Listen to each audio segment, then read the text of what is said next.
Bonjour, chères étudiantes, chers étudiants, résidentes et résidents en chirurgie. Le sujet que nous allons traiter aujourd'hui concerne le carcinome hépatocellulaire.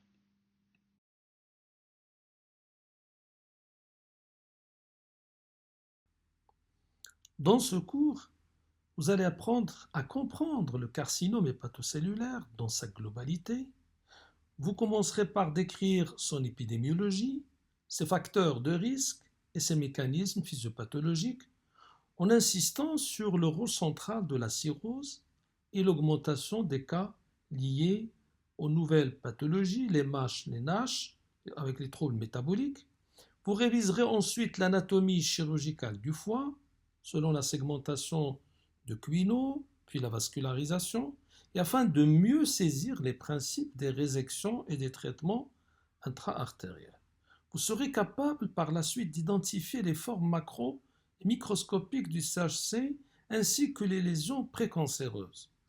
Et vous apprendrez aussi à poser un diagnostic positif chez un patient à risque en combinant les données cliniques, biologiques, l'imagerie selon la classification LIRADS, tout en connaissant les indications de la biopsie et les diagnostics différentiels. Vous saurez réaliser par la suite un bilan d'extension complet concernant la tumeur, la fonction hépatique, l'état général, et proposer une stratégie thérapeutique adaptée selon le stade de la classification barcelonaise. Vous avez les traitements curatifs, les traitements locaux régionaux et systémiques.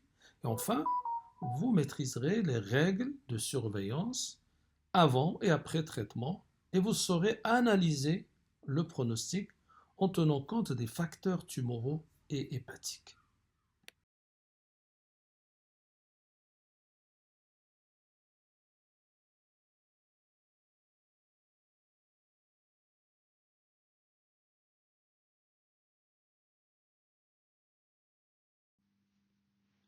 Le carcinome hépatocellulaire ou CHC est le cancer primitif du foie le plus fréquent. Il représente plus de 90% des cancers hépatiques primitifs et il se développe à partir des hépatocytes, ce qui le distingue des autres tumeurs primitives comme le cholangiocarcinome. Pourquoi alors est-ce un cancer majeur en pratique? Parce que le CHC est une pathologie à gravité élevée, non seulement par son agressivité tumorale, mais surtout parce qu'il survient dans un contexte très particulier. En effet, dans la majorité des cas, il associe trois éléments. Un foie chronique malade, le plus souvent une cirrhose, une tumeur agressive avec un risque réel d'invasion vasculaire et de métastase, et une mortalité importante aggravée par la fragilité du patient et la faible réserve fonctionnelle hépatique. Autrement dit, ce n'est pas uniquement un problème oncologique, c'est une pathologie à l'interface entre la cancérologie et les pathologies. Il a des particularités importantes, c'est que le CHC survient souvent sur un foie cirrhotique. Et donc c'est le point essentiel à retenir, et c'est vraiment sa spécificité, c'est que 80 à 90% des cas surviennent sur un foie cirrhotique. Cela implique que la prise en charge est toujours double, et c'est un raisonnement fondamental. D'abord, contrôler la tumeur pour éviter la progression et l'extension, mais aussi préserver la fonction hépatique, car le patient peut mourir autant de la décompensation de cirrhose que de la progression tumorale. Et donc c'est cette double contrainte qui explique pourquoi certains patients ne peuvent pas bénéficier de traitements agressifs, même avec une tumeur théoriquement accessible. Donc le CHC a connu des évolutions récentes. Il y a un changement de profil étiologique et il y a aussi des progrès thérapeutiques. On observe une baisse relative du CHC liée au virus de l'hépatite C grâce aux antiviraux à action directe qui ont permis d'éradiquer l'infection chez de nombreux patients et donc de réduire l'incidence à long terme. Mais en revanche, on voit une augmentation marquée du CHC liée à des pathologies métaboliques, à la MASH-NASH portée par l'obésité, le diabète et le syndrome métabolique. Cela modifie donc le profil des patients. plus de comorbidités cardio-métaboliques, parfois le CHC sur foie dit moins, entre parenthèses, classiquement cirrhotique, et des enjeux de prévention différents. Enfin, il faut souligner un progrès majeur, c'est l'amélioration des traitements systémiques, notamment les associations immunothérapie avec les anti-angiogéniques, qui ont permis une meilleure survie dans les stades avancés, alors qu'on était longtemps limité à des options modestement efficaces. Donc en résumé, le CHC est le principal cancer primitif du foie, grave car il survient le plus souvent sur une cirrhose. Sa prise en charge repose toujours sur un équilibre entre le contrôle tumoral et la préservation de la fonction hépatique, et son épidémiologie ainsi que son traitement ont fortement évolué avec la baisse du virus de l'hépatite C et la montée de la MASH-NASH et avec l'arrivée de l'immunothérapie.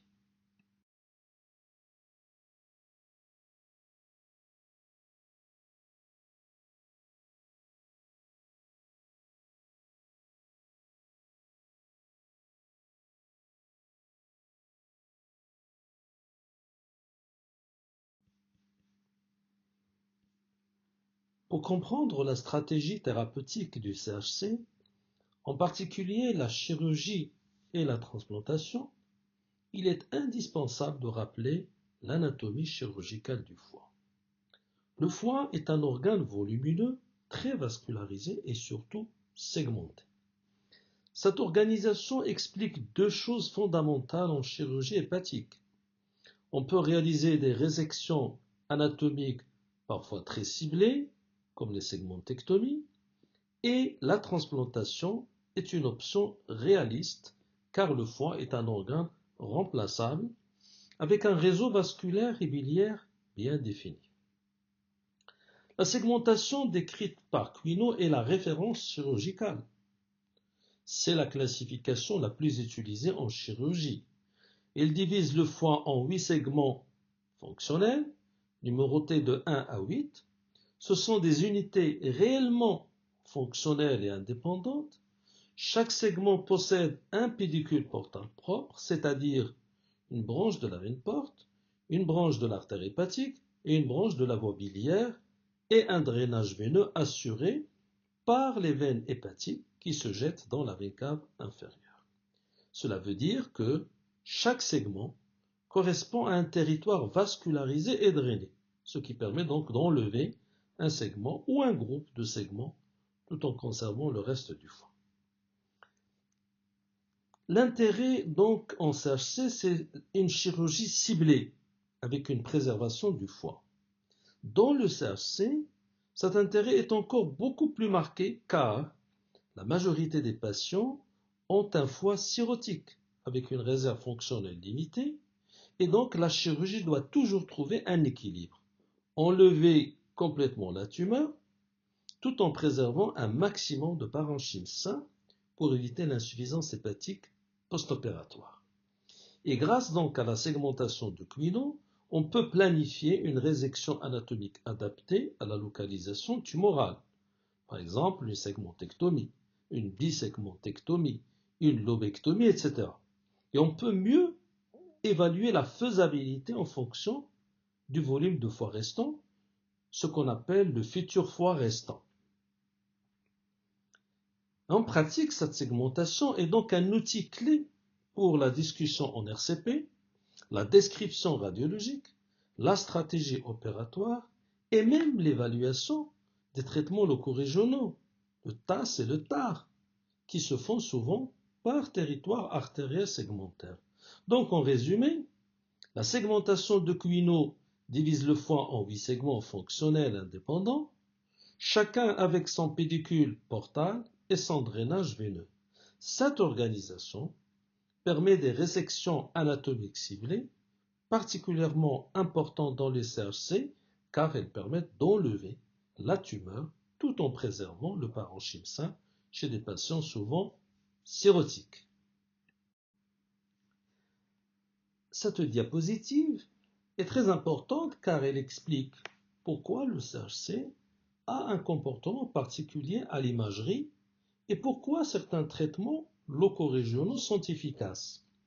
D'abord, la vascularisation hépatique normale, nous la décrivons et nous rappelons que 75% du débit sanguin provient de la veine porte, qui apporte un sang riche en nutriments venant du tube digestif, et 25% provient de l'artère hépatique qui apporte un sang plus riche en oxygène. Donc, en situation normale, le foie est majoritairement perfusé par la voie portale. Deuxièmement, particularité du CHC, c'est que c'est une tumeur hyperartérialisée. Le point clé, c'est que le CHC ne suit pas exactement ce schéma. Au fur et à mesure que la tumeur se développe, elle met en place une néo-angiogénèse et sa perfusion devient préférentiellement artérielle. On dit que le CHC est une tumeur hyperartérialisée. Et cette particularité explique deux éléments majeurs. D'abord, l'aspect typique en imagerie. Sur un scanner ou IRM multiphasique, la tumeur se rehausse fortement en phase artérielle, puis elle devient relativement hypodense, hypo-intense en phase portale ou tardive. C'est ce que nous appelons le washout. Et c'est exactement le profil radiologique diagnostique qui fonde les critères ELI-RADS. Deuxièmement, l'intérêt des traitements intra-artériels. Puisque la tumeur est nourrie par l'artère hépatique, on peut traiter en ciblant cette voie. Par le TAS, c'est-à-dire chimiothérapie intra-artérielle suivie d'embolisation pour provoquer une ischémie tumorale, et le TAR, c'est-à-dire l'injection de microbilles radioactives qui permettent donc une irradiation interne ciblée. Et ces traitements exploitent directement la dépendance artérielle du CHC et permettent un contrôle tumoral local, surtout au stade intermédiaire. L'autre élément, c'est le drainage lymphatique, qui est une voie de dissémination. Et donc, ce drainage explique certaines voies d'extension régionale. Le foie draine vers les ganglions hépatiques, les ganglions ilaires, puis les ganglions cœliaques. Et en cas d'extension, la diffusion peut progresser vers les chaînes médiastinales ou para-aortiques. Et en pratique, cela justifie la recherche d'adénopathie au bilan d'extension, surtout dans les stades avancés. Autre élément, ce sont les voies biliaires, dont l'envahissement est plus rare mais significatif. L'envahissement biliaire est moins fréquent que l'envahissement vasculaire, mais il a des conséquences cliniques importantes. Il peut entraîner une cholestase et un ictère, soit par compression, soit par invasion directe. Et il peut provoquer aussi une complication particulière que nous appelons l'hémobilie, c'est-à-dire un saignement dans l'arbre biliaire responsable d'ictère, de douleur et parfois d'hémorragie digestive, fameuse triade de Sandblom. Et même si c'est moins courant, il faut y penser devant un ictère inhabituel ou des signes de saignement digestif atypique. Donc en résumé, le CHC est une tumeur hyperartérialisée, ce qui explique son rehaussement artériel à l'imagerie et l'efficacité des traitements intra-artériels comme la TAS ou la TAR. Son drainage lymphatique conditionne l'extension ganglionnaire et l'atteinte biliaire plus rare peut entraîner cholestase, ictère ou hémobilie. Voyons maintenant l'étude épidémiologique. Cette diapositive résume l'épidémiologie descriptive du carcinome hépatocellulaire et il faut retenir dès le départ que le CHC est un problème majeur de santé publique. C'est l'un des cancers les plus meurtriers au monde, avec une mortalité élevée liée à deux facteurs. C'est une tumeur, comme nous l'avons dit, agressive et surtout un terrain hépatique souvent fragile, cirrhotique. Quand on voit la répartition géographique, c'est un cancer à forte variabilité mondiale. Le CHC n'est pas réparti uniformément dans le monde. Il y a des zones à forte incidence, par exemple en Asie et en Afrique. Les incidences les plus élevées sont observées dans les régions dites à endémie d'hépatite B, en particulier en Asie et en Afrique subsaharienne. Dans ces régions, l'infection chronique par le VHB, souvent acquise tôt dans la vie, explique une grande partie des CHC, parfois même sans cirrhose, grâce à l'effet oncogène direct du virus. Il y a aussi une augmentation en Occident avec une transition métabolique cette fois-ci. Et en revanche, on observe depuis plusieurs années une augmentation du CHC en Occident. Et cette progression n'est plus dominée par les hépatites virales, mais par la transition métabolique. C'est-à-dire, il y a une hausse des CHC liée à la NASH en lien avec l'obésité, le diabète et le syndrome métabolique. Et cela modifie complètement le profil des patients et représente aujourd'hui un enjeu majeur de prévention. Deuxièmement, il y a des données de référence qu'on appelle le Globocan YARC. Les chiffres internationaux les plus utilisés proviennent des estimations Globocan produites par l'IARC. Ces données permettent de comparer les régions et de suivre l'évolution des tendances mondiales.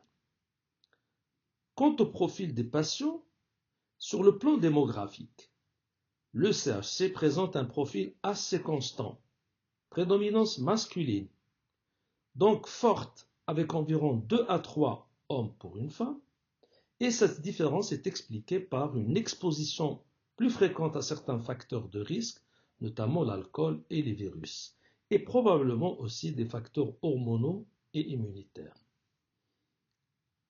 Quant à l'âge typique en général, le CHC survient surtout chez des patients âgés, entre 60 et 75 ans, notamment en Occident. Mais dans les zones d'endémie, virus hépatite B, il peut survenir plus tôt car l'infection est souvent acquise dans l'enfance et la carcinogénèse est plus précoce, parfois même avant la constitution d'une cirrhose. Donc en résumé, le CHC est un cancer très meurtrier, avec une forte variabilité géographique. Il est très fréquent en Asie et en Afrique du fait de l'endémie virus hépatite B, et il augmente en Occident à cause de la NASH. Il touche majoritairement les hommes et survient le plus souvent après 60 ans, mais plus précocement dans les régions à forte prévalence du VHP. Après l'épidémiologie descriptive, on passe maintenant à l'épidémiologie analytique, c'est-à-dire ce qui explique l'apparition du CHC. Le message central est très simple. Le principal facteur de risque du CHC est la cirrhose, quelle qu'en soit la cause. Dans la majorité des cas, le CHC se développe sur un foie cirrhotique parce que la cirrhose représente un terrain de nécrose, d'inflammation chronique, de régénération et donc de mutation successives favorisant la cancérogénèse. Mais certains facteurs peuvent aussi induire un CHC avant même la cirrhose, ce qui est crucial à retenir. Premièrement, les virus, l'hépatite B et l'hépatite C. Le virus de l'hépatite B est un facteur majeur dans le monde. Sa particularité est qu'il peut induire un CHC même en l'absence de cirrhose, car il a un effet oncogène direct par l'intégration dans le génome, par l'activation de voies de prolifération et par l'instabilité génétique.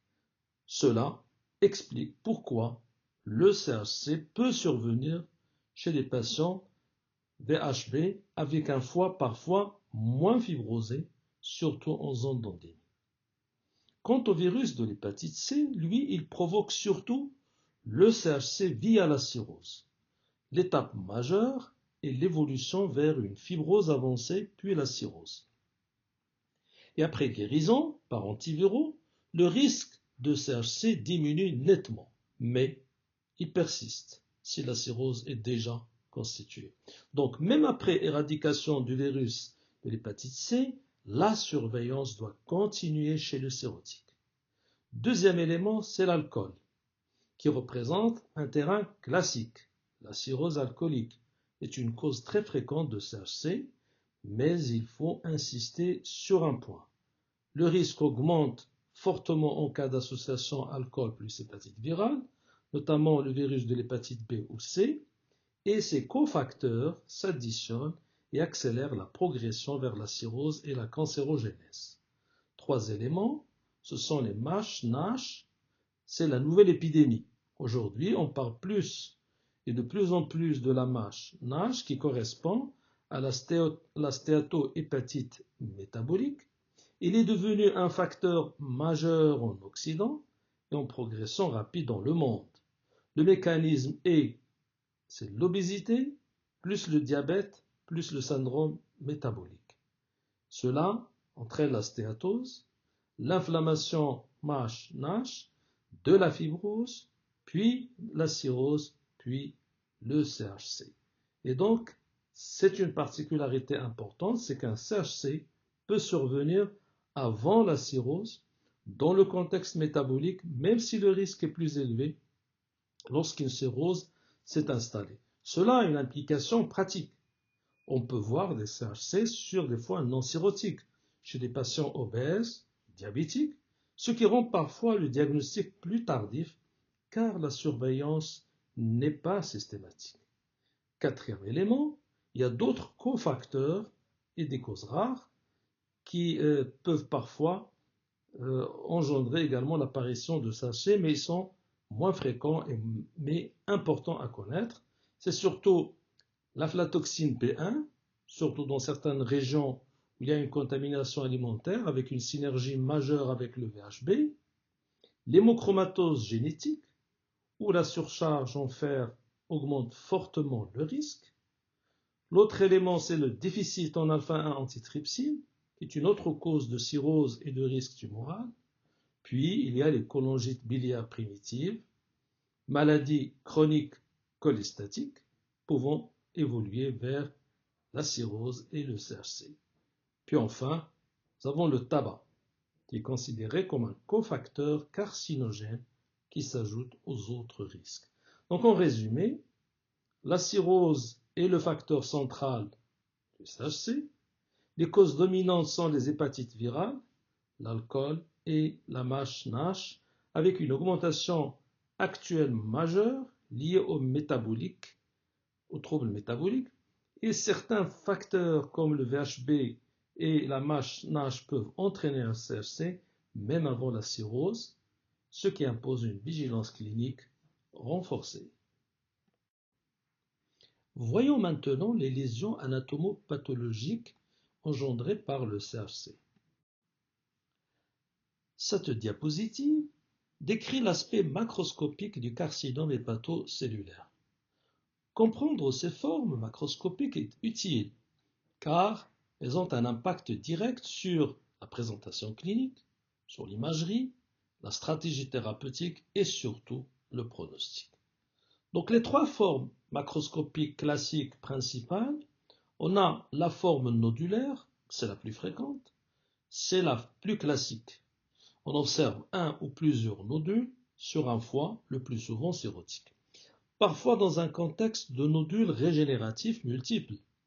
Et cette forme est souvent détectée au dépistage sous forme de petits nodules, parfois uniques au début. Elle est aussi la plus compatible avec des traitements curatifs si la taille et le nombre de nodules restent limités. Deuxième forme, c'est la forme massive qui correspond à une grande masse tumorale, parfois unique, occupant une portion importante du foie. Elle est souvent diagnostiquée plus tard car la tumeur peut atteindre un volume important avant d'être symptomatique. Elle peut être associée à de la douleur, à une masse palpable, à une altération de l'état général ou des signes de compression. Et sur le plan thérapeutique, elle est souvent plus difficile à réséquer et elle peut être associée à un risque plus élevé d'invasion vasculaire. La troisième forme, c'est la forme infiltrante, c'est la plus défavorable sur le plan pronostic. La tumeur est diffuse, mal limitée, et s'étend dans le parenchyme de manière insidieuse. Elle peut être confondue avec une aggravation de cirrhose ou une hépatite, et elle est souvent difficile à identifier clairement à l'imagerie au début. Elle est associée à un taux élevé d'invasion vasculaire, une dissémination intrahépatique et d'une faible accessibilité au traitement curatif. C'est typiquement une forme de mauvais pronostic et elle nécessite souvent une prise en charge systémique ou palliative selon la fonction hépatique. Deuxième élément, c'est l'aspect encapsulé versus l'aspect non encapsulé. Ceci a une implication chirurgicale. Donc nous rappelons un élément anatomique important, c'est la présence ou non d'une capsule. Donc pour le CHC encapsulé, lorsqu'il existe une capsule tumorale, la tumeur est mieux délimitée, parfois moins infiltrante et surtout plus facilement résécable. Cela facilite l'obtention d'une résection complète R0 et peut être associé à un meilleur contrôle local.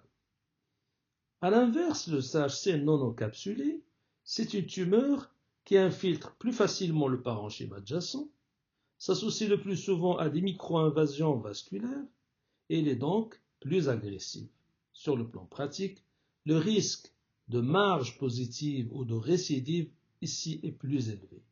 Donc en résumé, sur le plan macroscopique, le CHC se présente surtout sous forme nodulaire, mais peut être massif ou infiltrant, cette dernière étant associée à un très mauvais pronostic. La présence d'une capsule est un élément favorable car elle améliore la résécabilité, tandis que l'absence de capsule traduit souvent une tumeur plus invasive. Après cet aspect macroscopique, ici nous abordons 3 points essentiels pour comprendre le CHC. Ses caractéristiques microscopiques, les lésions précurseurs et les classifications qui guident le pronostic et la stratégie thérapeutique. Microscopiquement, les caractéristiques histologiques du CHC sont les suivants. C'est une tumeur maligne qui dérive des hépatocytes. On retrouve typiquement des cellules ressemblant à des hépatocytes, mais avec des anomalies, des atypies cytologiques, avec des noyaux irréguliers, des nucléoles visibles, une augmentation du rapport nucléocytoplasmique, des mitoses variables selon le grade et surtout des architectures caractéristiques. Le CHC peut s'organiser selon plusieurs patterns, soit trabiculaires, le plus classique avec des travées épaissis, des hépatocytes tumoraux, soit pseudo-glandulaires avec des structures en pseudo-acinie, ou solides dans des formes beaucoup plus agressives. Et cette diversité explique aussi la variabilité des images radiologiques et la difficulté diagnostique dans certaines formes. L'autre élément important, c'est la néoangiogénèse. Le CHC est marqué par une néoangiogénèse très importante, ce que rejoint la notion de tumeur hyperartérialisée. Et cette néovascularisation explique le rehaussement artériel à l'imagerie et la sensibilité au traitement anti-angiogénique. Puis, il y a l'invasion vasculaire fréquente, qui est un élément pronostic majeur, souvent retrouvé à l'histologie, avec l'invasion de la veine porte, l'invasion des veines hépatiques, et elle est associée à un risque élevé de récidive, de dissémination intrahépatique et donc un pronostic défavorable. Quant aux lésions précancéreuses, la séquence de carcinogenèse sur cirrhose, ceci est fondamental, surtout chez les patients cirrhotiques. Le CHC s'inscrit souvent dans une progression en plusieurs étapes. D'abord, les nodules régénératifs qui sont très fréquents dans la cirrhose, généralement bénins, mais témoins du terrain. Ensuite, apparition de nodules dysplasiques de haut grade, qui sont des lésions prénéoplasiques avec des atypies plus marquées. Enfin, le CHC précoce, ce qu'on appelle le borderline, C'est un stade très initial, parfois difficile à distinguer des dysplasies, mais déjà tumorales. Et cette progression explique pourquoi la surveillance est essentielle. Détecter un CHC à un stade précoce permet d'accéder au traitement curatif, et il explique aussi pourquoi l'imagerie et parfois la biopsie sont nécessaires lorsque les lésions ne sont pas typiques. Les classifications ont été établies. Il y a la classification classique TNM, mais surtout la classification barcelonaise BCLC. La classification TNM est avant tout anatomopathologique. Elle est utile surtout après la chirurgie ou après transplantation, car elle dépend de critères morphologiques précis et parfois histologiques. Elle est donc surtout utilisée pour le stade définitif, le pronostic post-opératoire et les registres oncologiques. Quant à la classification barcelonaise de Barcelone, c'est la plus utilisée en clinique. En pratique quotidienne, elle est utilisée parce qu'elle est clinique et thérapeutique. Elle intègre à la fois la taille et le nombre de nodules, l'invasion vasculaire, les métastases, l'état général avec une prédominance status et la fonction hépatique selon la classification de Child-Pugh. Et c'est elle qui permet de mieux relier le stade, la stratégie thérapeutique et le pronostic. Donc en résumé, sur le plan microscopique, le CHC est une tumeur d'hépatocytes atypique avec néo-angiogénèse et invasion vasculaire fréquente.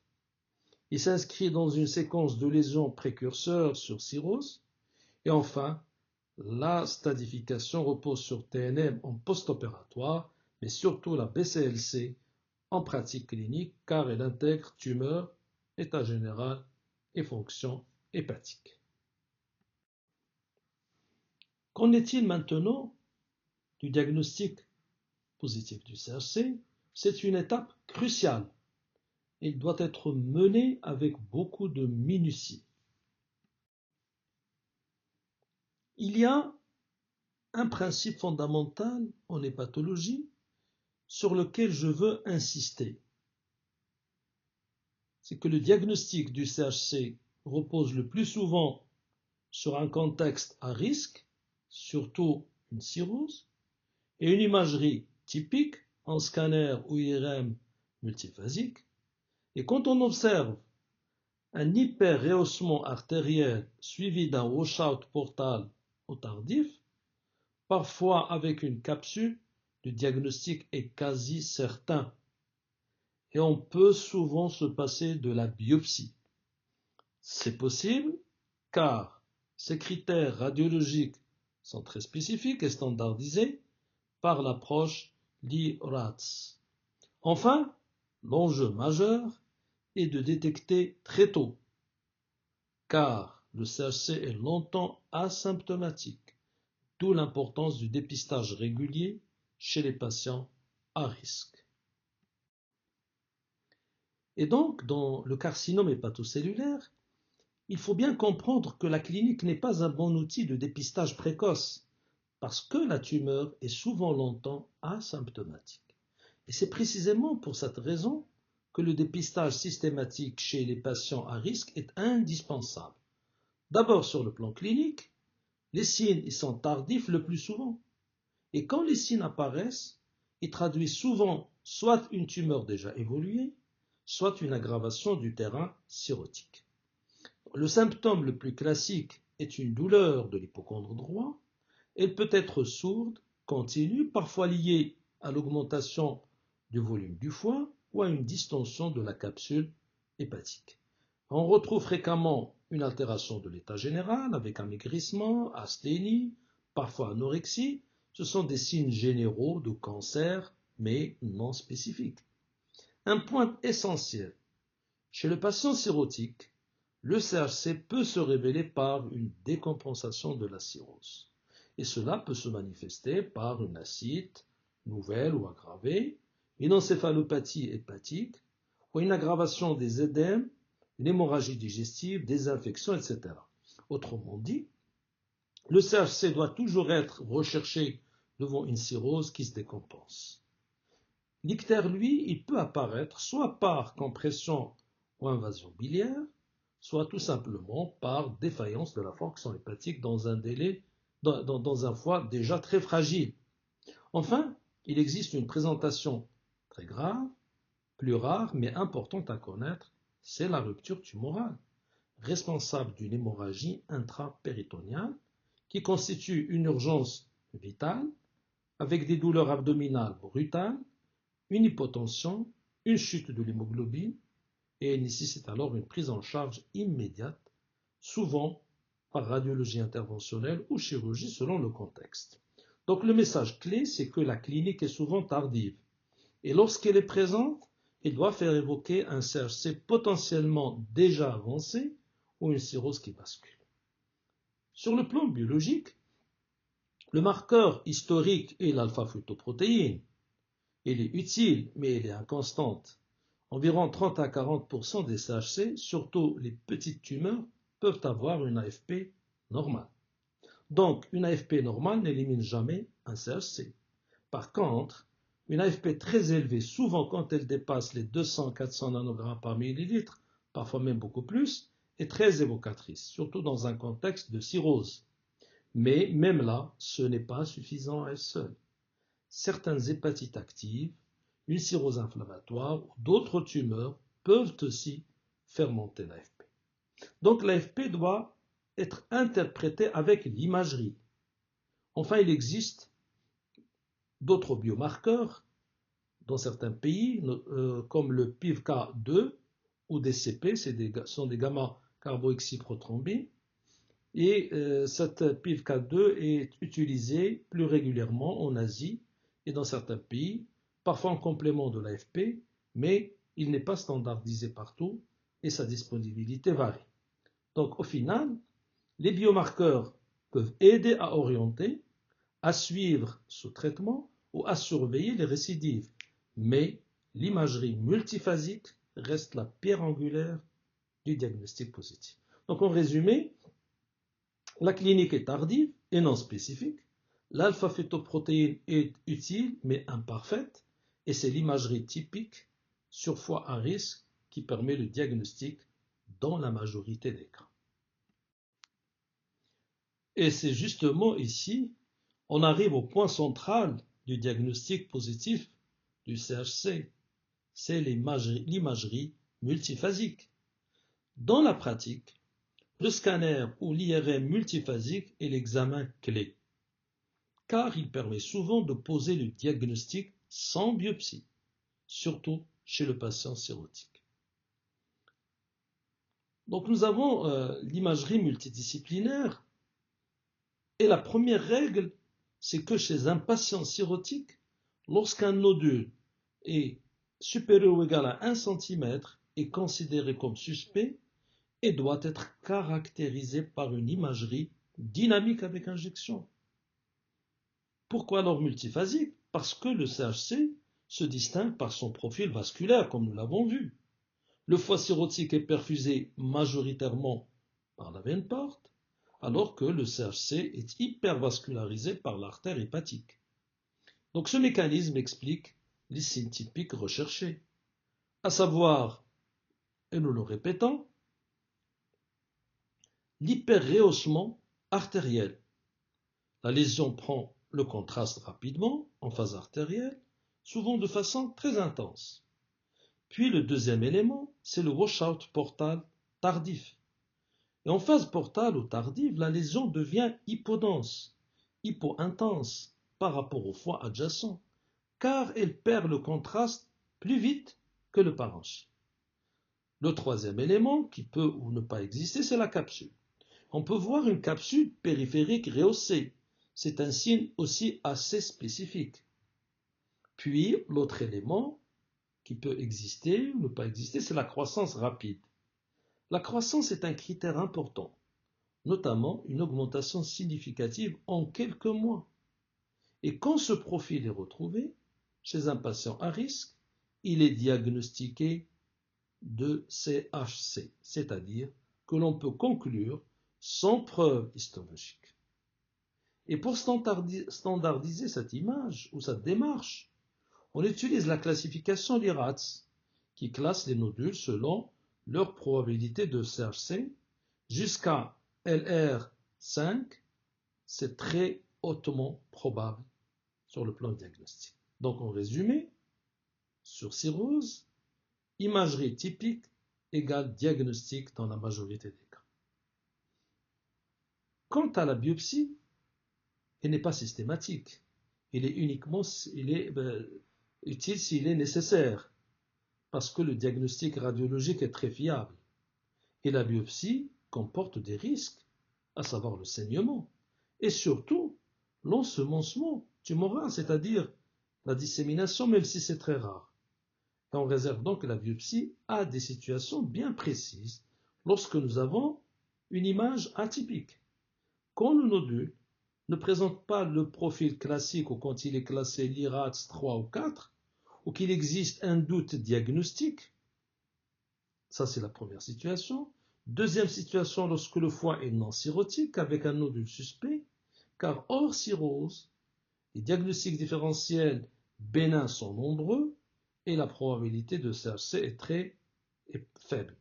Donc la confirmation histologique devient alors ici nécessaire.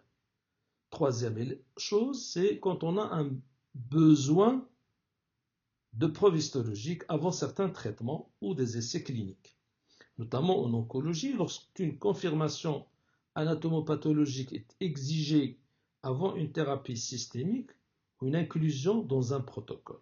Donc en pratique, le CHC est l'un des rares cancers où l'on peut poser le diagnostic sur l'imagerie seule chez un patient à risque. La biopsie reste une option de recours quand les critères radiologiques ne sont pas typiques ou quand le terrain n'est pas celui de la cirrhose. Certaines lésions peuvent prêter à confusion avec le CHC. Ce sont essentiellement des lésions bénignes, c'est ce que nous allons voir. Ici, je rappelle un point essentiel, c'est que le diagnostic différentiel d'un nodule hépatique dépend avant tout du terrain, c'est-à-dire foie cirrhotique ou foie non cirrhotique. Chez le patient cirrhotique, la probabilité de CHC est élevée, mais il existe plusieurs diagnostics à éliminer. Les plus fréquents sont les nodules régénératifs, qui correspondent à des remaniements liés à la cirrhose et qui sont souvent multiples. Ensuite, les nodules dits dysplasiques, en particulier de haut grade, sont des lésions précancéreuses. Ils peuvent mimer un CHC précoce et nécessitent souvent une surveillance rapprochée ou une caractérisation par IRM. On peut aussi rencontrer un hémangiome atypique, moins typique que l'hémangiome classique, et pouvant prêter à confusion. Un diagnostic très important à ne pas manquer est le cholangiocarcinome intrahépatique, car ses critères radiologiques et sa prise en charge sont différents. Notamment, le rehaussement est souvent progressif, avec un comportement plus fibreux. Enfin, les métastases sont possibles, mais elles restent plus rares sur foie cirrhotique. Elles doivent néanmoins être évoquées en cas d'antécédent de cancer primitif. Maintenant, sur un foie non cirrhotique, le raisonnement change. La majorité des nodules sont bénins. Le plus fréquent est l'hémangiome, habituellement typique en imagerie. On retrouve aussi l'hyperplasie nodulaire focale, qui est une lésion bénigne avec souvent une cicatrice centrale et une prise de contraste caractéristique. Il y a aussi l'adénome hépatocellulaire égal à évoquer, surtout chez la femme, parfois sous contraception. Et il est important car il en comporte un risque hémorragique et parfois un risque de transformation maligne. Enfin, les métastases doivent toujours être discutées, surtout si le patient a un antécédent néoplasique. Donc le message clé, c'est que devant un nodule hépatique, on doit toujours intégrer le terrain plus l'imagerie multiphasique. Et en cas de doute, On se réfère aux classifications comme l'IRATS chez le cirrhotique et on discute la biopsie si le profil est typique. Maintenant, une fois le diagnostic de CHC posé, l'étape suivante est le bilan d'extension de la maladie. En effet, le bilan d'extension est important car il conditionne directement la stadification, notamment la BCLC, le pronostic et surtout le choix thérapeutique, curatif, loco-régional ou systémique. Et on distingue classiquement trois niveaux, l'extension locale, régionale et générale. L'extension locale, c'est-à-dire au niveau du foie, il est évalué en premier, car dans le CHC, l'atteinte est souvent initialement intra-hépatique. Et on précise la taille de la tumeur, le nombre de nodules, uniques ou multiples, et surtout la localisation segmentaire selon Quinault, car cela guide la stratégie de résection ou d'ablation et permet de discuter une transplantation. Donc un élément crucial à rechercher est la présence d'un thrombus tumoral portal. C'est un facteur pronostique majeur. Il signe une invasion vasculaire, limite les options curatives et fait souvent basculer vers des traitements loco-régionaux adaptés ou vers un traitement systémique selon le contexte. Et on recherche également un envahissement biliaire, moins fréquent mais important, car il peut expliquer un ictère, des complications infectieuses ou modifier la stratégie de traitement. Quant à l'extension régionale, on évalue l'extension ganglionnaire à la recherche d'adénopathie hilaire, cœliaque, et la présence d'adénopathie suspecte peut traduire une extension régionale, parfois déjà une maladie plus avancée, et cela influence le choix thérapeutique. Puis, troisième élément, c'est l'extension générale extrahépatique. Il faut rechercher des métastases à distance, car le CHC a un potentiel métastatique réel, surtout au stade avancé. Les localisations les plus fréquentes sont les poumons, c'est la première localisation métastatique, puis les os et les surrénales. Cliniquement, les métastases osseuses peuvent se manifester par des douleurs, une fracture pathologique, une hypercalcémie et doivent être recherchées si le patient est symptomatique. Alors, quel est le bilan standard? Le bilan standard repose sur une TDM thoraco-abdominopelvienne. Elle permet en une seule démarche d'évaluer le foie et l'invasion vasculaire, les ganglions et les métastases pulmonaires. On associe une scintigraphie osseuse ou une imagerie ciblée des os si le patient présente des symptômes osseux ou si l'on suspecte une atteinte osseuse. Le bilan d'extension doit être systématique, car il définit la stadification et oriente le traitement. Un CHC strictement intrahépatique peut relever d'options curatives, alors qu'une invasion portale ou une diffusion extrahépatique impose le plus souvent des stratégies loco-régionales ou systémiques. Et on arrive maintenant au bilan préthérapeutique qui est absolument essentiel. Donc, dans le CHC, le bilan est essentiel parce que la décision thérapeutique dépend autant de la tumeur que du foie. Autrement dit, on ne traite pas uniquement un cancer, on traite un cancer qui survient le plus souvent sur un foie cirrhotique fragile, avec parfois une réserve fonctionnelle limitée.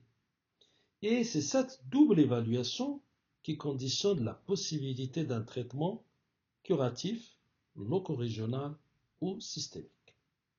D'abord, une évaluation de la fonction hépatique, c'est le premier volet à faire. On utilise classiquement le score de Child-Pugh, ABC, qui intègre la bilirubine, l'albumine, l'INR, l'acide et l'encéphalopathie. On a les fameux 3 stades de Child A, Ça veut dire que la fonction est bien conservée, souvent compatible avec une chirurgie ou des traitements agressifs. Le Child B, la fonction est altérée, la sélection ici est stricte et des options sont beaucoup plus limitées. Par contre, pour le Child C, c'est une insuffisance hépatique avancée. Généralement, pas de chirurgie, ni traitement lourd, uniquement des soins de support ou transplantation selon le contexte. Le MELD, lui, surtout, il est utile pour évaluer la gravité globale et la discussion de transplantation. Le bilan de coagulation, l'INR, le TP, car il reflète la synthèse hépatique et conditionne le risque hémorragique et la faisabilité de gestes invasifs. L'albumine et la bilirubine sont des marqueurs majeurs du pronostic et de la réserve hépatique. Donc en résumé, on doit toujours se demander si le foie supportera le traitement. Deuxième phase, c'est la recherche d'une hypertension portale, qui est le deuxième volet, en évaluant l'hypertension portale parce qu'elle est déterminante surtout pour la chirurgie. Les principaux éléments cliniques et biologiques sont les suivants. C'est la présence de varices œsophagiennes à l'endoscopie, une thrombopénie et une splénomégalie qui sont des signes indirects d'un hypersplénisme, et une acide qui signe souvent une hypertension portale significative et ou une insuffisance hépatique. Donc le message essentiel ici est une hypertension portale cliniquement significative limite la chirurgie. Même si la tumeur est techniquement résécable, une résection sur un foie avec hypertension portale expose à un risque élevé d'insuffisance hépatique post-opératoire. Puis, troisième étape, c'est l'état général du patient. C'est le troisième volet. L'état général est souvent évalué par le Performance Status, ECOG. Un patient ECOG 0,1 peut être candidat à des traitements curatifs, locaux régionaux ou systémiques. Par contre, lorsque cet ECOG est supérieur ou égal à 2, a généralement un pronostic plus mauvais et supporte moins bien les traitements, ce qui rend davantage vers des options palliatives ou adaptées. On évalue aussi les comorbidités, en particulier cardiovasculaires et métaboliques, un diabète, une obésité, un syndrome métabolique, car elles sont très fréquentes dans les CHC liées à la MASH-NASH et elles influencent la tolérance au traitement, notamment les anti-angiogéniques ou la chirurgie. Donc en pratique, le bilan préthérapeutique est une étape obligatoire. Il permet de choisir un traitement efficace sans décompenser le foie, en intégrant le Child-Pugh, le MELD, l'hypertension portale et l'état général. C'est ce qui fait toute la spécificité de la prise en charge du CHC. Et maintenant, on va voir quels sont les buts du traitement, les moyens et quelles sont les indications. Ainsi, dans le carcinome hépatocellulaire, il est essentiel de définir d'abord l'objectif du traitement, car il dépend du stade tumoral et surtout de la fonction hépatique. Et on distingue trois buts. Un but curatif, c'est lorsque la tumeur est diagnostiquée tôt et que le foie le permet avec une guérison ou une rémission prolongée. Deuxième but est le contrôle tumoral, lorsque la guérison n'est plus possible, en visant une stabilisation et une prolongation de la survie. Troisième but du traitement palliatif, c'est dans les formes très avancées ou sur une foi très insuffisante, l'objectif principal devient la qualité de vie, la gestion de la douleur et des complications. Bon, ici on aborde le premier grand traitement curatif du CHC, à savoir la résection hépatique. C'est une option majeure parce qu'elle permet chez des patients bien sélectionnés une guérison immédiate à condition d'obtenir une résection complète. Tout d'abord, les indications. Le bon patient et la bonne tumeur. La résection est indiquée surtout chez les patients qui présentent une tumeur unique, une fonction hépatique conservée, typiquement Child Pure A, et surtout sans hypertension portale cliniquement significative. Pourquoi cette sélection est-elle si stricte? Parce que la chirurgie hépatique est une chirurgie lourde et exigeante, et que le risque principal n'est pas seulement la chirurgie elle-même, mais l'insuffisance hépatique post-opératoire qui peut être dramatique sur un foie cirrhotique. Ainsi, l'absence d'hypertension portale est un critère clé. On la suspecte devant une thrombopénie, une splénomégalie, des varices œsophagiennes ou une ascite même minime.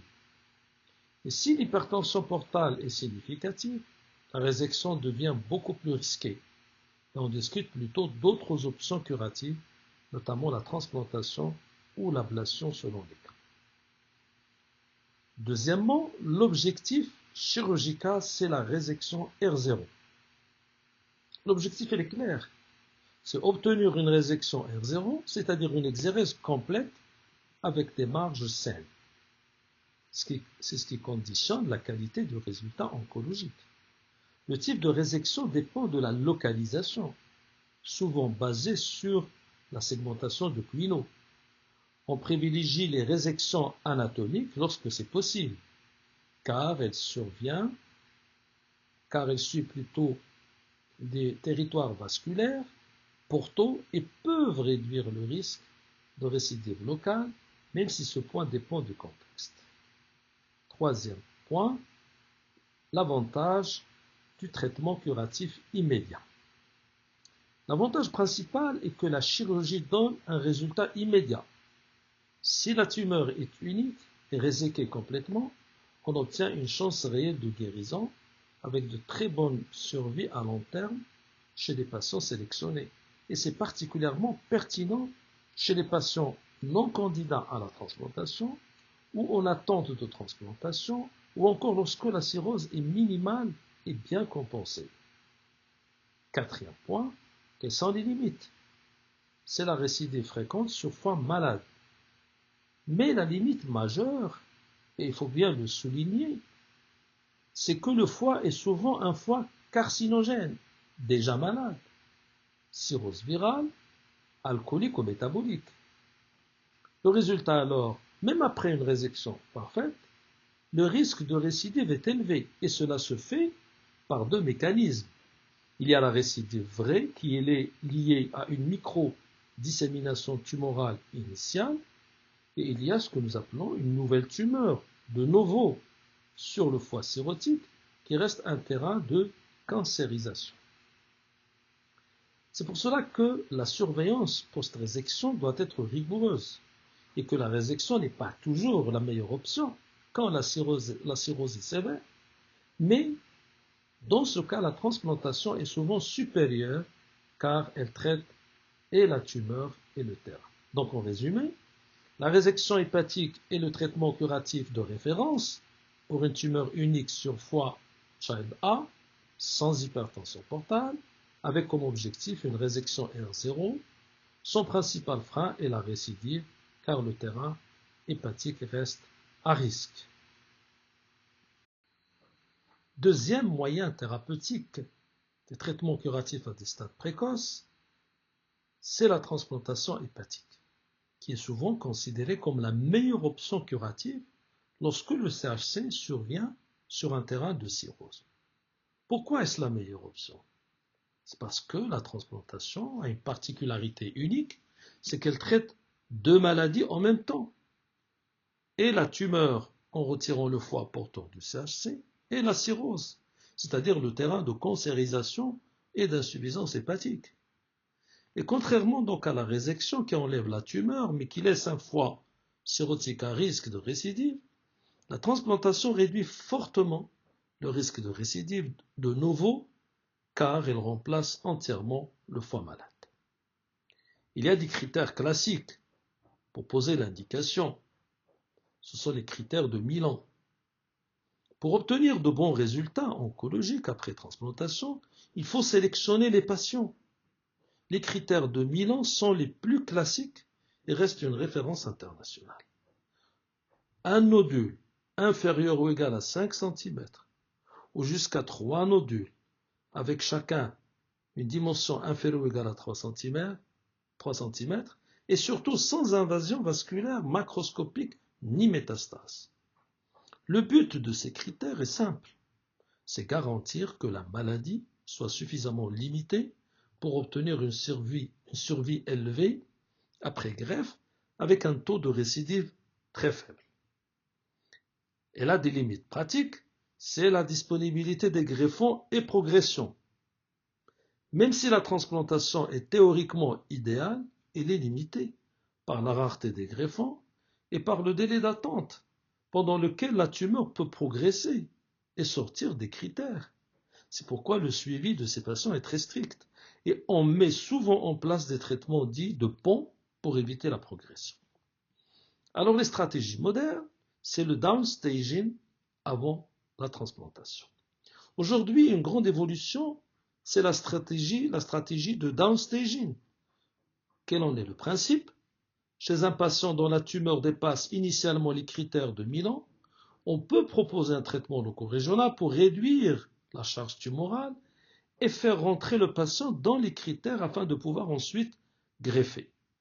Les moyens utilisés sont surtout la TAS, c'est-à-dire la chimio-embolisation, ou la RFA, c'est-à-dire c'est l'ablation percutanée selon les cas.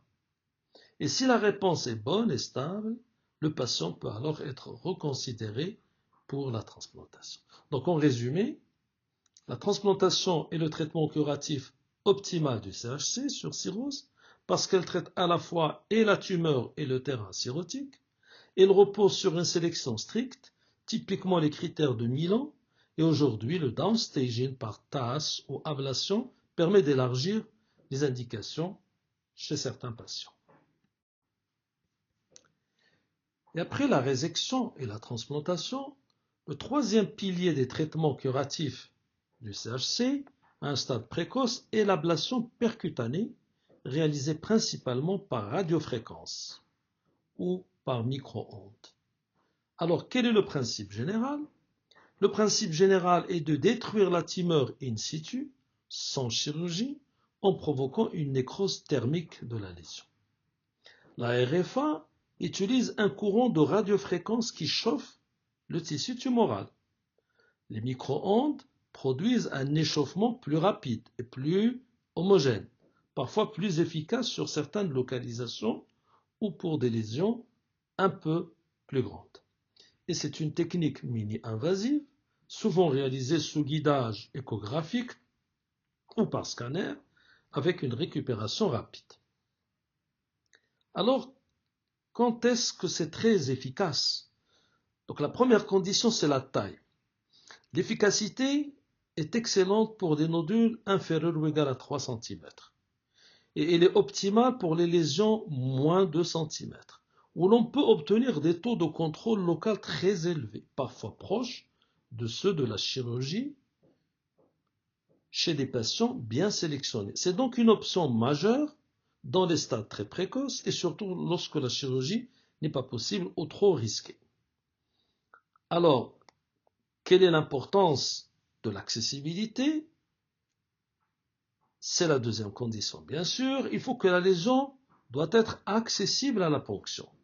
Certaines localisations peuvent rendre la procédure difficile lorsque les nodules sont trop profonds, lorsqu'ils sont trop proches du diaphragme, du côlon ou de la vésicule biliaire, ou dans des zones où le risque de perforation ou de brûlure est plus important.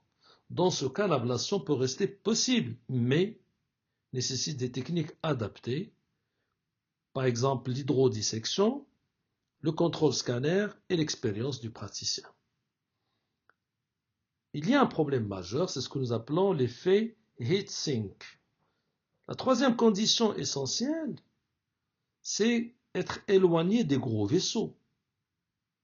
Et lorsqu'un nodule est au contact d'une veine porte ou d'une veine hépatique de gros calibre, le flux sanguin agit comme un refroidisseur et dissipe la chaleur, C'est ce que nous appelons l'effet heat sink.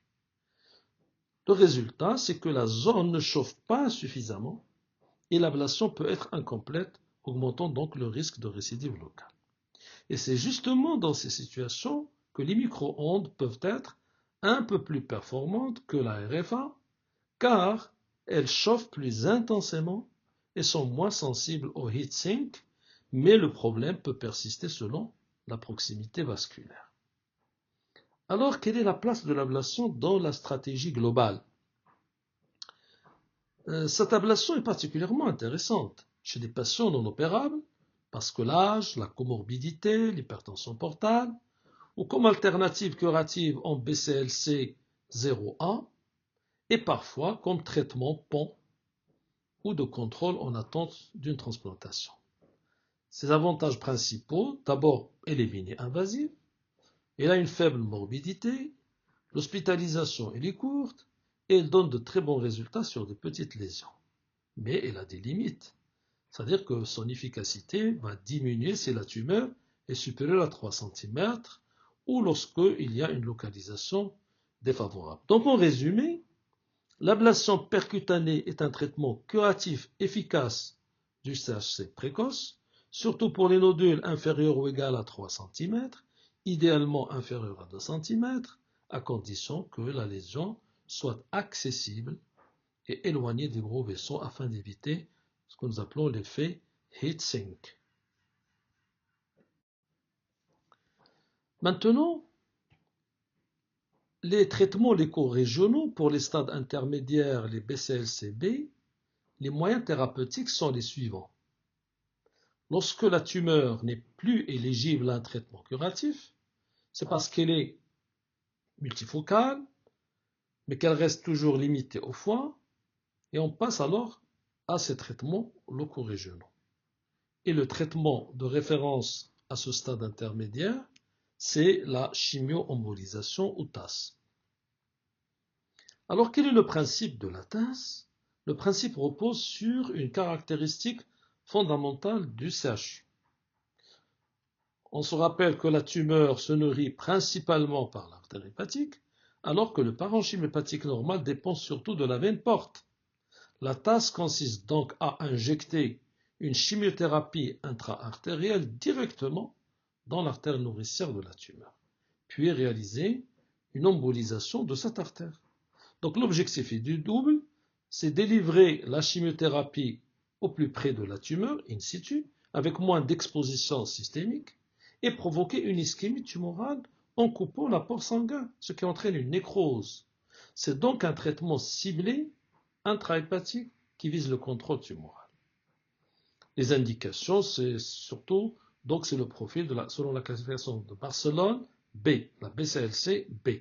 La TAS est indiquée surtout chez des patients avec des tumeurs multiples intrahépatiques, sans invasion portale majeure, sans métastase extrahépatiques et avec une fonction hépatique conservée. Donc en pratique, cela correspond donc à ces patients classés B selon la classification barcelonaise, avec un état général correct, c'est-à-dire les COG ou les COG 0, une maladie confinée au foie, mais trop étendue pour une résection, une ablation ou une transplantation immédiate. Alors pourquoi exclure l'invasion portale majeure ici? C'est parce que l'embolisation réduit tout simplement le flux artériel. Et si le patient a déjà une thrombose portale significative, le foie cirrhotique dépend encore plus de l'artère hépatique pour sa perfusion. La TAS pourrait alors provoquer une ischémie du parenchyme sain, avec un risque élevé de nécrose hépatique et d'insuffisance hépatique, et c'est pour cela que la TAS est généralement contre-indiquée en cas de thrombose portale principale, même si certaines situations très sélectionnées peuvent être discutées avec des techniques plus sélectives. Le point le plus important, c'est la fonction hépatique. Le dernier critère est essentiel, c'est la fonction hépatique qui doit être conservée. Le plus souvent, le child pure A, parfois B, très sélectionné. Sinon, le risque de décompensation post-procédure devient trop important. Et c'est aussi la raison pour laquelle la TAS doit être décidée en réunion multidisciplinaire est réalisé de façon super sélective quand c'est possible afin de préserver un maximum de foie sain. Donc en résumé, la TAS est le traitement loco-régional de référence du CHC au stade intermédiaire BCL-C classe B. Elle associe chimiothérapie intra-artérielle et embolisation pour provoquer une nécrose tumorale.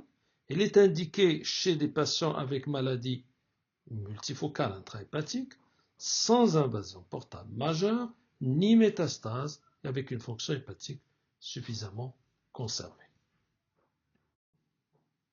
Après la TAS, le deuxième grand traitement loco-régional du CHC est la radio-embolisation, aussi appelée TAR ou CIRT, le plus souvent réalisé avec de l'yttrium 90. Elle s'adresse principalement aux patients dont la maladie est limitée au foie, en particulier au stade intermédiaire, et parfois certains stades plus avancés selon la stratégie. Alors le principe de la TAR, c'est de délivrer une irradiation directement dans la tumeur, in situ par voie artérielle.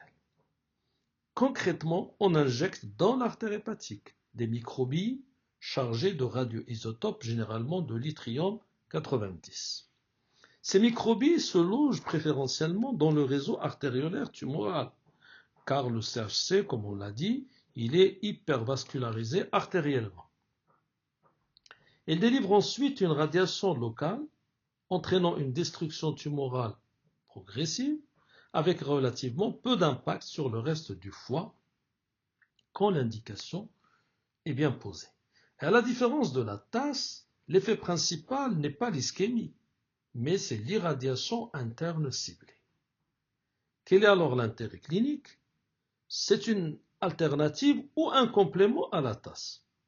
La TAR est utilisée soit comme alternative à la TAS dans certaines situations, soit lorsque la TAS est difficile ou mal tolérée, soit dans la stratégie de réduction tumorale, ce qu'on appelait le downstaging ou le bridging, selon les cas.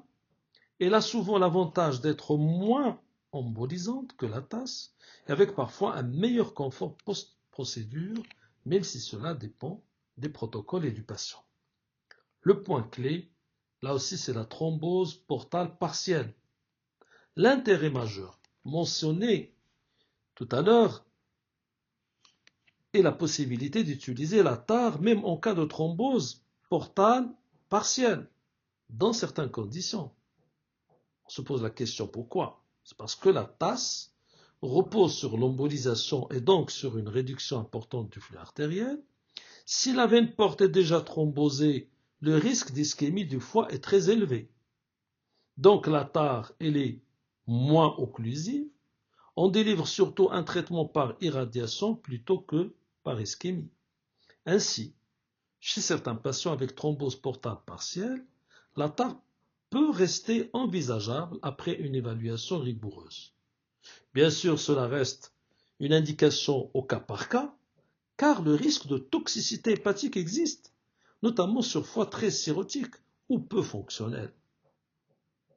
Alors, pour sélectionner les patients, cela aussi c'est l'importance de la fonction hépatique. Et comme pour traitement loco-régional, la sélection elle est fondamentale. Il faut que la fonction hépatique soit suffisamment conservée, qu'il n'y a pas de contre-indication vasculaire ou anatomique, que l'évaluation de la vascularisation et des shunts artério-veineux et la décision en RCP avec radiologie interventionnelle. Donc en résumé, la radioembolisation par l'yttrium 90 est un traitement loco-régional intra-artériel qui délivre une irradiation ciblée via des microbilles radioactives. Son intérêt majeur est qu'elle peut parfois être proposée même en cas de thrombose portale partielle, contrairement à la TAS, à condition d'une sélection rigoureuse, soigneuse du patient et d'une fonction hépatique conservée.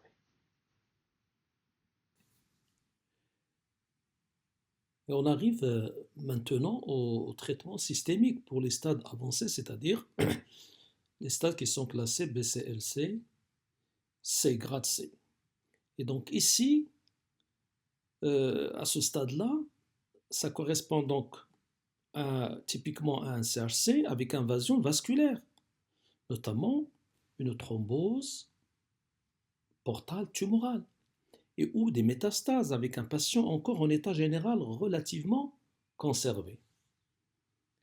Donc c'est là où il y a donc cette révolution thérapeutique avec une place majeure de l'immunothérapie.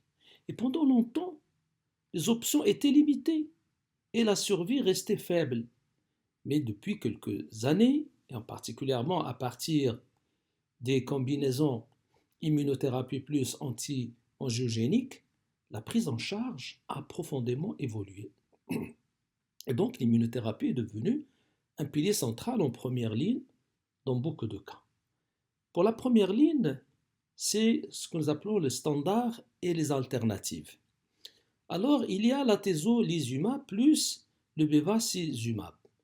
Aujourd'hui, c'est la combinaison qui est souvent considérée comme le standard en première ligne si le patient n'a pas de contre-indication. L'atezolizumab est un anticorps anti-PD-L1, donc c'est de l'immunothérapie. Et quant à la bevacizumab, c'est un anti-VEGF, c'est-à-dire un anti-angiogénique. Et donc le rationnel ici est double. Réactiver l'immunité antitumorale et modifier la vascularisation tumorale et le micro-environnement, ce qui peut potentialiser l'effet immunologique. Il y a d'autres alternatives selon les profils. Si cette association n'est pas possible, on a donc d'autres options en fonction du profil du patient. Nous avons le durvalumab plus le tremelimumab. C'est une double immunothérapie, c'est-à-dire anti-PDL1 plus anti-CTLA4. La stratégie est intéressante chez certains patients, notamment si l'anti-VEGF est contre-indiqué. Le lenvatinib ou le sorafenib, qui sont des inhibiteurs de tyrosine kinase, ils sont utilisés lorsque, surtout, l'immunothérapie n'est pas possible ou non accessible. Le sorafenib a été longtemps la référence historique et l'envatinib est une alternative efficace en première ligne.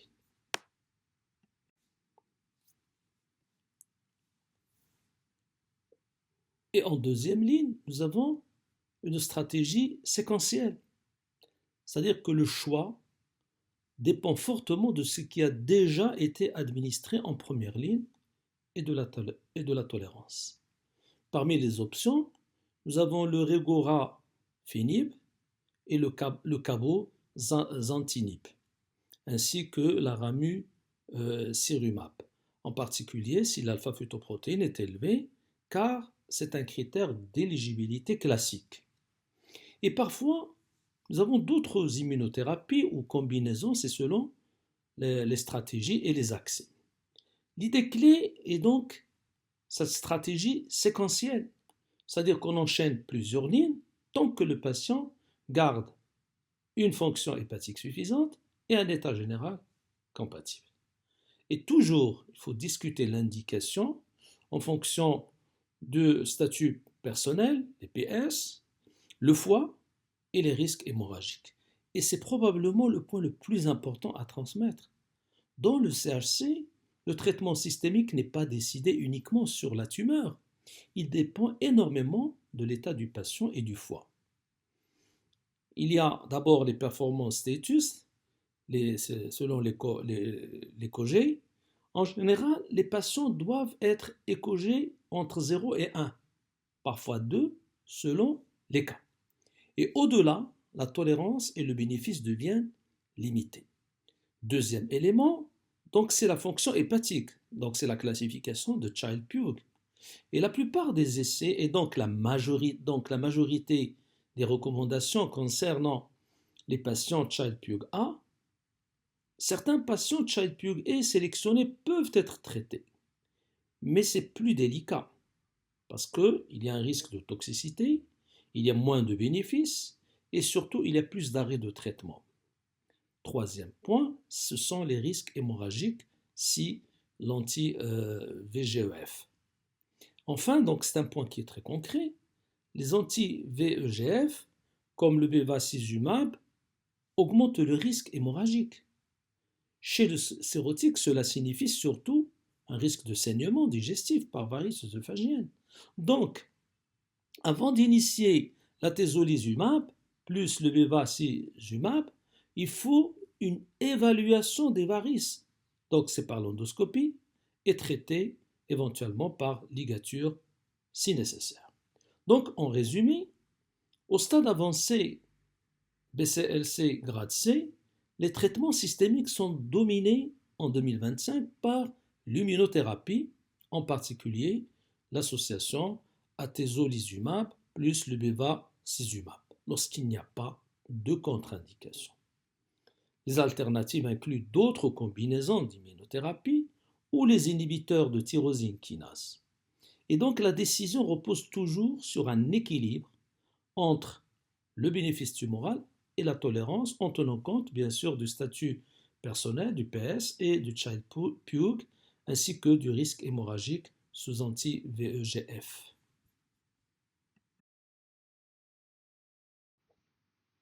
Et enfin, on arrive aux soins de support, quel que soit le stade. D'accord? Et là, nous rappelons un message très important. C'est que dans le carcinome hépatocellulaire, les soins de support ne sont pas optionnels. C'est-à-dire qu'ils concernent tous les stades, depuis les formes précoces jusqu'aux stades avancés, parce que le CHC survient souvent, comme on l'a dit, sur un foie déjà fragile, et que la qualité de vie dépend autant de la tumeur que de la cirrhose et de ses complications. Donc les soins de support doivent être intégrés dès le début de la prise en charge, en parallèle bien sûr des traitements spécifiques. D'abord, il faut prendre en charge la douleur.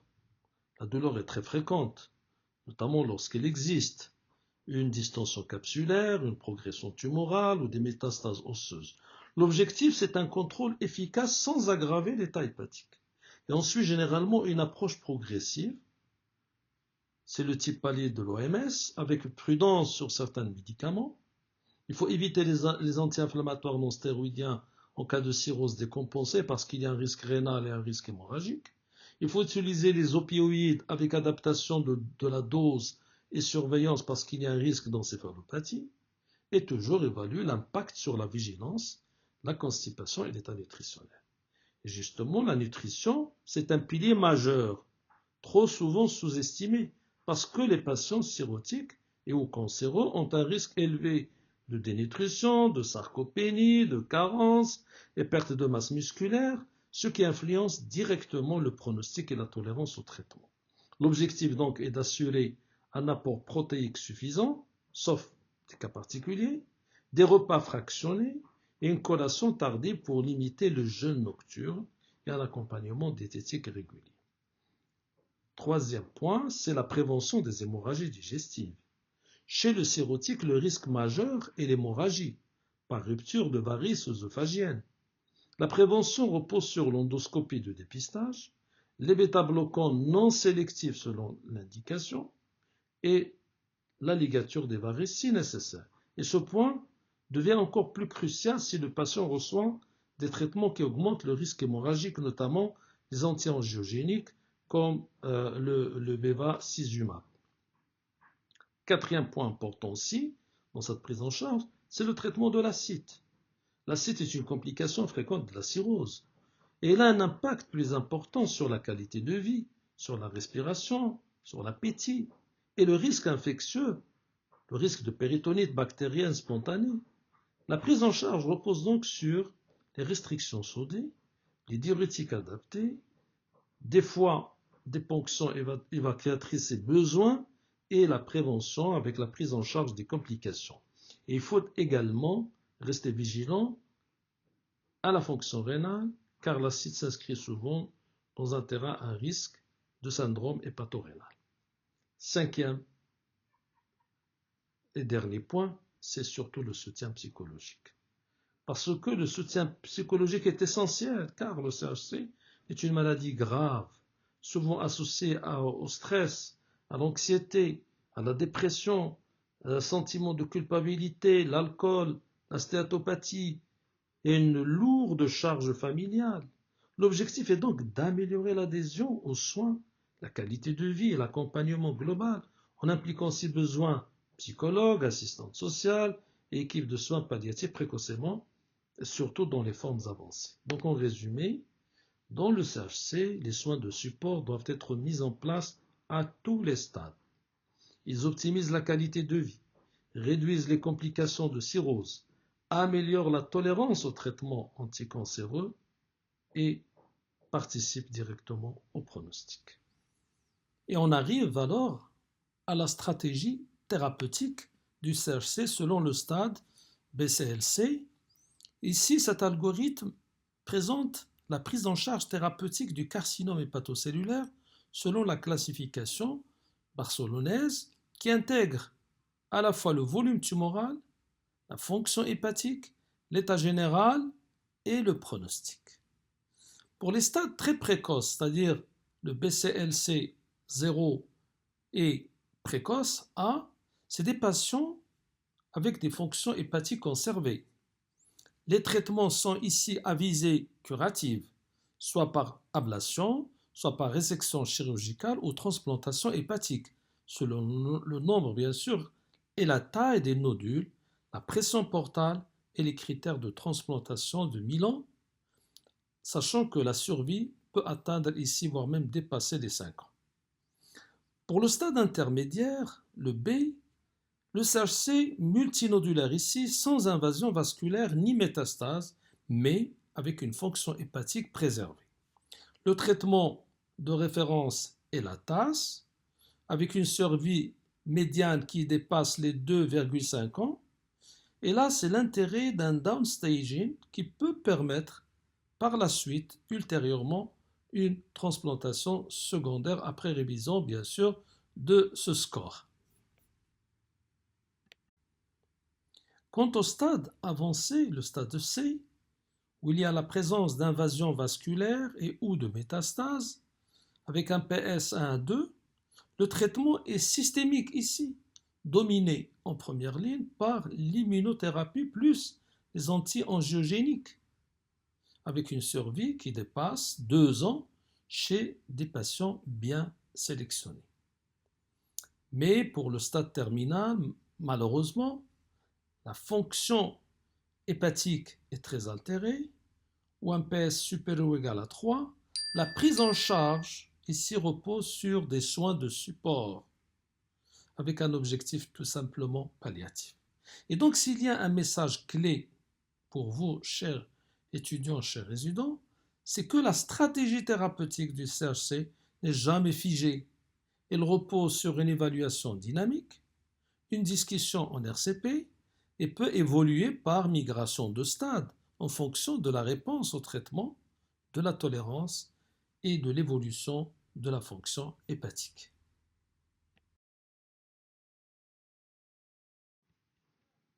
Donc après cette prise en charge thérapeutique, une surveillance s'impose.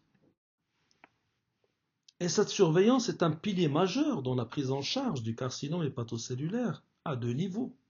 D'abord, dépister le CHC chez les sujets à risque avant qu'ils ne deviennent symptomatiques et surtout surveiller les patients après traitement pour détecter une récidive ou une nouvelle tumeur. Et c'est un point capital car le pronostic du CHC dépend très fortement du stade au diagnostic. Plus on le détecte tôt, plus on peut proposer un traitement curatif. Et cette surveillance chez les sujets à risque, c'est le dépistage d'abord. Les recommandations internationales convergent vers une stratégie simple et régulière. Échographie hépatique plus alpha-fetoprotéine tous les 6 mois chez tout patient cirrhotique, quelle qu'en soit la cause. Et également chez certains patients atteints de virus de l'hépatite B dans cirrhotique, mais considérés à haut risque. Donc, pourquoi tous les 6 mois? Parce que c'est un compromis entre la vitesse de croissance moyenne du CHC, la faisabilité en pratique et l'efficacité en termes de détection précoce.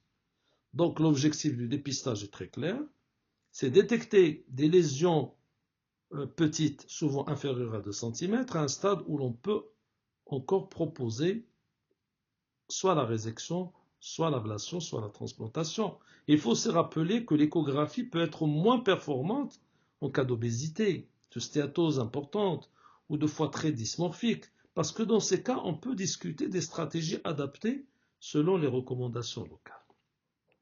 Deuxième élément important, c'est la surveillance après traitement. Donc après un traitement de CHC, même curatif, la surveillance reste indispensable parce qu'il existe un risque de récidive et un risque de nouvelles lésions, de nouveau, puisque le foie sous-jacent peut rester un terrain carcinogène. Donc la surveillance comprend une surveillance clinique et biologique par un examen clinique, recherche des symptômes, douleurs, acides, décompensation, un bilan biologique hépatique et de l'alpha-fetoprotéine, surtout si elle était élevée initialement, car elle devient un marqueur utile pour le suivi de réponse et la détection d'une récidive. Puis il y a l'imagerie, la TDM et l'IRM multiphasique. Donc les recommandations proposées ici sont tous les 3 à 6 mois pendant les 2 premières années. C'est la période où le risque de récidive est plus élevé. Puis tous les 6 à 12 mois ensuite. L'imagerie multiphasique est importante parce qu'elle permet de détecter une récidive locale, des lésions satellites ou une progression intrahépatique ou extrahépatique. Et les objectifs globaux de cette surveillance, c'est qu'ils visent à identifier précocement une récidive, une nouvelle lésion sur un foie cirrhotique, une progression tumorale et des complications de la cirrhose, telles que l'acide, les varices, l'encéphalopathie, etc. Donc en résumé, la surveillance est essentielle. C'est le dépistage semestriel par échographie plus l'alpha-fetoprotéine chez les sujets à risque. Et après traitement, un suivi clinique, biologique et radiologique régulier, plus rapproché des 2 premières années, afin de détecter tous les récidives ou une nouvelle lésion et les complications de la cirrhose. Et on arrive enfin au pronostic. Le pronostic du carcinome hépatocellulaire est particulier parce qu'il ne dépend pas uniquement de la tumeur. Il dépend toujours de 2 dimensions, comme on l'a dit, qui interagissent, à savoir le pronostic tumoral et le pronostic hépatique, c'est-à-dire l'état du foie sous-jacent. Et c'est exactement ce qui rend la prise en charge du CHC différente de beaucoup d'autres cancers. Il y a le pronostic tumoral. Le premier volet correspond donc aux caractéristiques oncologiques de la tumeur. Les éléments majeurs sont la taille, comme on l'a vu, et le nombre de nodules. Plus la tumeur est grande et multifocale, plus le pronostic est défavorable, et plus les options curatives diminuent. L'invasion vasculaire en particulier, la thrombose portale tumorale, c'est un des facteurs de mauvais pronostic les plus importants. Elle traduit une biologie tumorale agressive, un risque de diffusion intrahépatique, et il limite fortement les traitements curatifs. Puis la présence de métastases aussi. Elle signe une maladie avancée et impose généralement un traitement systémique avec un pronostic plus sombre. Enfin, la réponse au traitement. Un patient qui répond bien à une stratégie loco-régionale ou systémique peut avoir une survie nettement prolongée, alors qu'une progression rapide malgré traitement est un marqueur de mauvais pronostic. Maintenant, pour le pronostic hépatique. Le deuxième volet est parfois beaucoup plus déterminant encore, c'est l'état du foie. Là, on évalue le Child-Pugh ou le MELD, qui mesure la réserve hépatique et la capacité du foie à supporter la maladie et les traitements. Un patient Child-A peut bénéficier de stratégies curatives ou intensives, alors qu'un Child-C aura un pronostic dominé par l'insuffisance hépatique, l'hypertension portale, qui traduit un stade avancé et la cirrhose, et augmente le risque de complications et limite la chirurgie. Les épisodes de décompensation aussi, l'acide, l'hémorragie digestive, l'encéphalopathie, et chaque épisode de décompensation est un marqueur de fragilité et réduit la tolérance au traitement. Donc ici le message est clair et que 2 patients avec la même tumeur peuvent avoir des pronostics très différents selon la fonction hépatique. Quant à la survie, en termes de survie globale, elle est très bonne lorsque le CHC est détecté à un stade très précoce, car on peut proposer un traitement curatif, une résection, une ablation, une transplantation. C'est la justification du dépistage. Elle est beaucoup plus sombre lorsque la maladie est découverte à un stade avancé, avec invasion vasculaire ou métastase. Toutefois, il faut souligner un point d'actualité. c'est que depuis l'arrivée de l'immunothérapie, et surtout des combinaisons immunothérapie anti-angiogéniques, on observe une amélioration réelle de la survie dans les stades avancés, même si la guérison restera. Donc, en résumé, le pronostic du CHC dépend toujours d'un double déterminant, la tumeur et le foie. Les meilleures survies sont obtenues quand le CHC est diagnostiqué tôt et traité de façon curative. Aux stades avancés, le pronostic reste défavorable, mais l'immunothérapie a permis une amélioration significative des résultats. Et donc, en conclusion, il s'agit d'une organisation multidisciplinaire de la prise en charge du CHC. Cette figure illustre bien que cette prise en charge d'un patient atteint de cirrhose et de carcinome hépatocellulaire repose sur une concertation multidisciplinaire structurée, centrée sur le patient lui-même. Toutes les décisions thérapeutiques doivent intégrer 3 blocs essentiels: les données cliniques, biologiques, c'est-à-dire fonction hépatique, l'AFP, le bilan général, et l'imagerie, qui doit préciser le stade tumoral, les critères LIRATS et l'extension. Donc le patient, il est discuté au sein de ce que nous appelons d'un tumor board foie qui réunit hépatologues, radiologues, pathologiste, oncologue médical, chirurgien hépatique, transplantologue, oncologue radiothérapeute, radiologue interventionnel, chirurgien oncologue, et ainsi que des acteurs de support pour les soins palliatifs, la nutrition. Et donc chacun va apporter une expertise complémentaire. Le radiologue diagnostique confirme le diagnostic et le stade. Le radiologue interventionnel propose la TAS, la TAR, l'ablation. Le chirurgien et transplantologue évalue la résécabilité et la transplantation. L'oncologue médical choisit les traitements systémiques. Le pathologiste valide les cas atypiques grâce à la biopsie. Les pathologues coordonnent en tenant compte du terrain cirrhotique. Et donc cette figure illustre bien en avant le rôle aussi de l'infirmier ou infirmière dédié grâce à sa coordination logistique, au suivi des bilans, à l'éducation thérapeutique, à la gestion des perfusions et le lien avec le patient.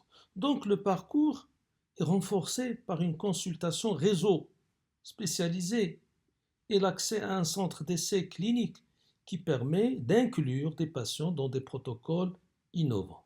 Enfin, cet algorithme insiste sur la continuité des soins avec l'envoi d'une lettre au médecin traitant, essentiel pour le suivi, bien sûr, la surveillance et la gestion des complications de la cirrhose.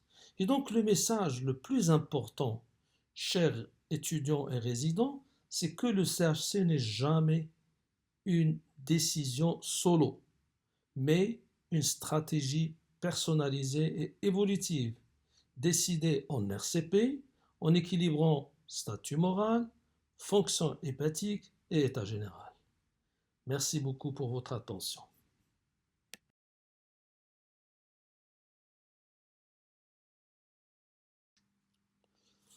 On va étudier maintenant des cas cliniques. Alors le premier cas clinique, ce cas concerne une femme de 55 ans avec une cirrhose post-hépatite virale C qui était confirmée, F4 à la biopsie ou au fibroscan, suivie de manière irrégulière. Les antécédents chez cette patiente est une hypertension artérielle avec des varices œsophagiennes grade 1, qui témoignent bien sûr d'une hypertension portale modérée, sans décompensation, il n'y a pas d'acide. Et la présentation clinique est la suivante: une asthénie, des douleurs de l'hypocondre droit et un amaigrissement récent de 4 kg en 2 mois. Sur le plan biologique, l'alpha-fetoprotéine était 520 nanogrammes par millilitre. Les transaminases sont modérément augmentées, compatibles soit avec une activité virale résiduelle ou une nécrose tumorale. Sa fonction hépatique est conservée avec un Child-Pugh A6, avec un taux d'albumine à 33 grammes par litre, un TP à 65%, l'écho à 0, et elle a bénéficié d'une imagerie d'un CT multiphasique, qui est donc l'examen clé important. Alors les questions sont les suivantes. Quels éléments définissent une patiente à haut risque de CHC dans ce contexte? Deuxième question, quels sont les signes majeurs radiologiques du CHC en imagerie dynamique, CT-IRM? Alors sur ces images radiologiques, quel est le diagnostic le plus probable? Quatrième question, la biopsie est-elle nécessaire? Et dans quel cas serait-elle indiquée? Cinquième question, quel bilan d'extension demandes-tu en première intention? Et sixième et dernière question, quel traitement curatif envisages-tu si la tumeur est unique, 4 cm, sans invasion vasculaire? En voici maintenant les réponses. Alors pour la première question, les éléments définissant une patiente à haut risque de CHC dans ce contexte. Alors la cirrhose post-hépatite virale C, F4, est le facteur de risque majeur, car comme on l'a vu, 80 à 90% des CHC surviennent sur cirrhose virale. L'âge ici de 55 ans, le suivi irrégulier, donc manque de dépistage semestriel, les antécédents d'hypertension artérielle et varices œsophagiennes, qui témoignent d'une hypertension portale, augmentent le risque. Bien que le CHC soit plus fréquent chez les hommes, les femmes sérotiques post-virales, hépatite C, restent à haut risque aussi. Donc maintenant pour deuxième et troisième question. Donc l'analyse radiologique de cette patiente de 55 ans avec une cirrhose. Sur les images qu'on voit, sur les 4 images, ceci correspond bien sûr à une TDM abdominale multiphasique avec injection de produits de contraste iodé, classique pour l'exploration d'un nodule hépatique qu'on voit ici sur foie cirrhotique. Alors pour la description phase par phase, pour la phase A, sans injection, c'est-à-dire c'est le pré-contraste, on voit que le foie est globalement hypodense. Ceci, c'est un aspect classique en cas de cirrhose. Mais aucune lésion hyperdense ou hypodense franche n'est visible dans le lobe droit. La lésion donc suspectée n'est pas détectable sur cette phase. Pour l'image B, c'est la phase artérielle tardive.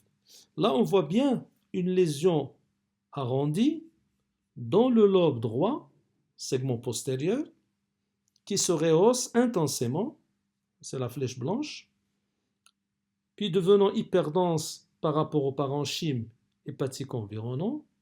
C'est ça, c'est l'aspect classique de l'hyperrehaussement artériel non périphérique, qui est caractéristique majeure du CHC. Donc c'est une vascularisation, il est préférentiellement ici artérielle tumorale.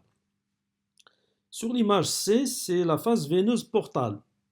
La lésion qu'on voit ici, donc indiquée par la flèche, devient isodense ou légèrement hypodense par rapport au foie qui se rehausse massivement. Donc ça, c'est le pic portal. Donc ici, il n'y a pas de washout franc visible à ce stade, parce que parfois le washout est subtil ou absent en phase portale précoce. Par contre, pour l'image D, c'est la phase retardée, c'est environ 5 minutes par la suite. Donc la flèche apparaît nettement hypodense. Ça, c'est le washout. Par rapport au parenchyme hépatique qui reste rehaussé. Donc c'est un washout franc en phase retardée. Donc c'est un signe clé qui est associé à l'hyperartérialisation. Donc confirme le diagnostic de CHC. Donc là, c'est le diagnostic radiologique. Donc ici, donc, le pattern est hautement spécifique, donc l'hyperartérialisation, plus le washout en phase retardée sur un foie cirrhotique. Ça ici, c'est la classification LIRADS 5. Donc définitivement, c'est un carcinome hépatocellulaire classique. Et la taille de la lésion, c'est environ 4 cm, donc à mesurer bien sûr, précisément. Puis il n'y a pas d'autres lésions visibles sur ces coupes-là. Il n'y a pas de thrombose portale macroscopique, ni adénopathie spécifique.